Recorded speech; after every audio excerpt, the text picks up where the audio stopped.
তিনি তার পিতার ছবি টানাননি, তিনি টানিয়েছেন লা ইলাহা ইল্লাল্লাহ মুহাম্মাদুর রাসূলুল্লাহ।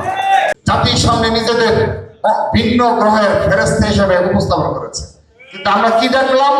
আমরা দেখলাম ক্ষমতা লাভ করার পরে তারা যেগুলো নিয়ে ক্রেডিটবাজি করেছে। জনাব তারেক রহমান একটি সমাবেশ বলেন নাই তিনি যে শুল্কমুক্ত গাড়ি ব্যবহার করবেন এবং বাংলাদেশের যে জাতীয় সংসদে যারা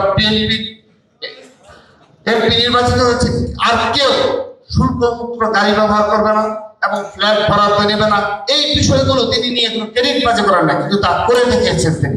নায়াসিনামাইড ও স্যালিসাইলিক সমৃদ্ধ লিলি ফেস ওয়াশ যা ফেসের ডেড স্কিন সেল দূর করে দেয় দ্বিগুণ ফাস্টার ব্রাইটেনিং। বিএনপি কথায় নয় কাজে বিশ্বাস, সেগুলো তিনি করে দেখাচ্ছেন। শুধু তাই নয়, এই যে এতদিন যারা ইসলাম ধর্ম যাবে যাবে বলে আল্লাহর তরফ থেকে নাকি একটা প্রতীক এসেছে, নানা বেহেশতের টিকিট নানা শুনেছি, এবং কি আমরা কি দেখলাম?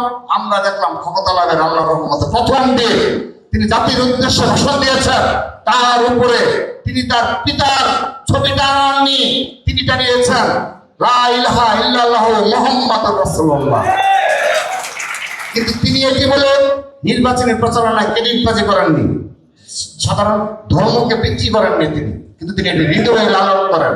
জিয়ার পরিবার এজন্য এই বাংলাদেশের এত আস্থা প্রতীক, তারা এগুলো হৃদয়ে লালন করেন এবং কর্মক্ষেত্রে, এবং তাদের যখন সুযোগ আসে, যখন শহীদ রাষ্ট্রপতি জিয়া রহমান সুযোগ পেয়েছে, দেশকে যে সুযোগ পেয়েছে, তখন তারা ইসলামের পক্ষে সর্বোচ্চ ভূমিকা পালন করেছে।